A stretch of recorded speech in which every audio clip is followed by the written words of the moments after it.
만나면 좋은 친구 MBC.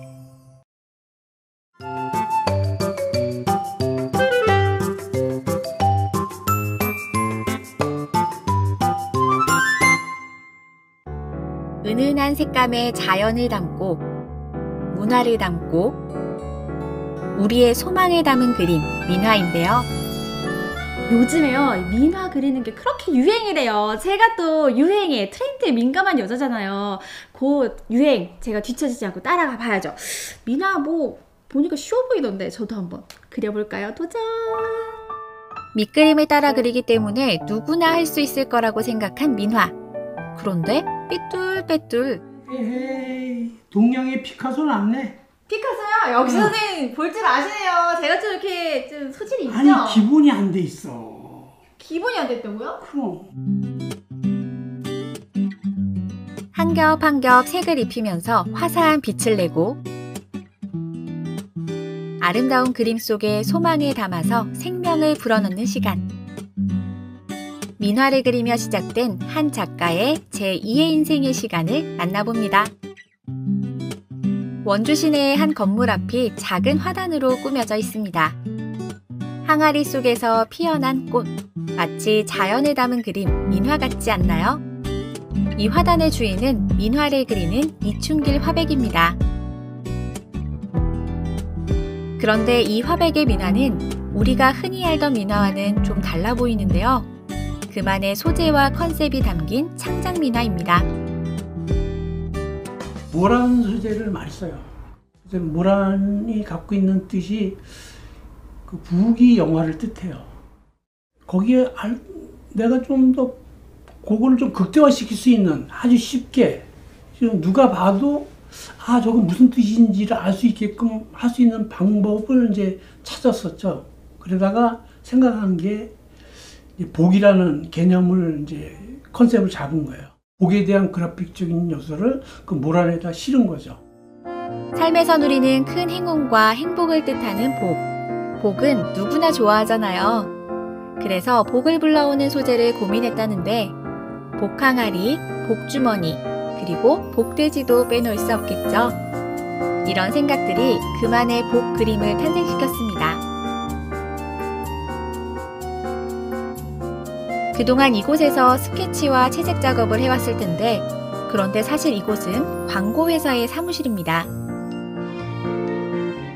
이춘길 작가는 그래픽 디자인을 전공한 광고 디자이너인데 광고를 하다 보니 특별한 컨셉의 창작 민화를 그리게 됐다네요. 나는 좀 같은 민화라도 좀 달리 좀 컨셉이 좀 있는 그런 민화를 좀 해야 되겠구나. 그래서 전 이제 그래픽 디자인 전공이기 때문에 이제 광고도 이제 그런 디자인 쪽에서 뭐 팀장까지 하고 그랬기 때문에 대기업에서 그래서 그런 쪽에서 좀 어떻게 좀 달리 표현을 해보자 해서 창작 민화를 이렇게 시작하게 됐어요. 1985년 광고회사에 입사해 쭉 한길을 걸어온 이춘길 화백. 유명 광고도 많이 제작했는데요. 그 중에는 열풍을 이끌었던 사랑해요, 사랑해요 라는 카피가 인상적인 그룹 광고도 있습니다. 그가 민화에 색다른 아이디어를 적용할 수 있었던 건 이렇게 광고인으로 살아온 덕분인데요. 저 사람이 무슨 광고를 표현을 했구나. 어떤 의도를 했구나. 이게 컨셉이거든요. 근데 민화도 그렇게 하지 말라는 법이 없잖아요. 그죠? 그래서 저도 민화에서도 컨셉을 잡아서 표현을 하면은 좀 보는 사람들한테 쉽게 다가갈 수 있고 쉽게 이해시킬 수 있겠다 해서. 그런데 서울에서 광고인으로 쭉 살아오던 그가 다시 고향 원주로 내려와 작은 사무실을 운영하며 민화를 그리게 된 이유가 궁금한데요. 바로 편찮으신 어머니를 돌봐드리기 위해서였습니다. 이렇게 감겼어. 끼워.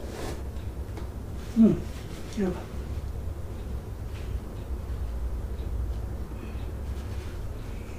눈곱은 어떻게 밤잠인데? 눈곱 공장은 계속 돌아가나 봐? 응. 계속 가? 계속 돌아가?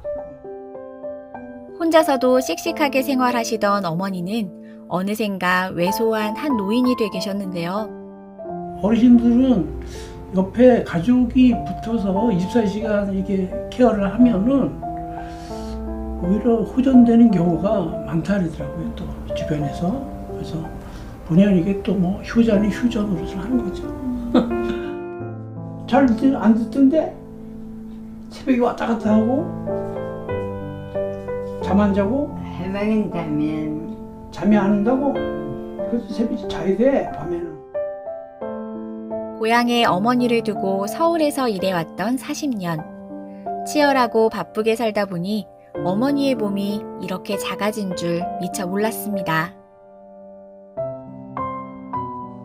이게 힘들지 않다라고 하면 거짓말이죠. 힘들어요 저도. 근데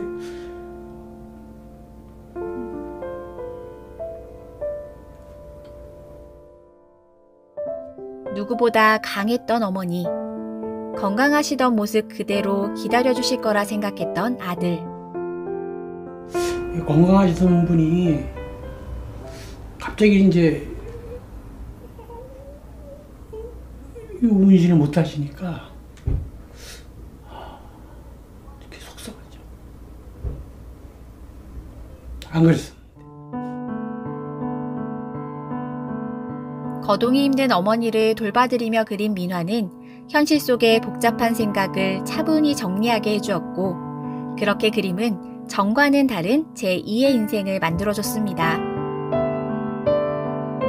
한 겹 한 겹 색칠에 전념하며 그 스스로의 마음도 치유받는 시간. 화려하고 화사한 색감으로 그림 속의 사물 하나하나마다 의미를 담았고, 그렇게 민화에 온 정성을 쏟아부었는데요. 진심을 담아 탄생한 첫 작품 복돼지 모란도. 이 작품은 대한민국 민화공모대전에서 입선하며 민화작가라는 새로운 인생에 자신감을 갖게 해주었습니다. 보이지 않는 곳에서 일하며 회사를 빛나게 하던 조연에서 이젠 주인공이 된 이춘길 작가. 지난달에는 창작민화 개인전을 열며 민화 작가로서의 자신을 사람들에게 알리고 작품을 소개하기도 했습니다.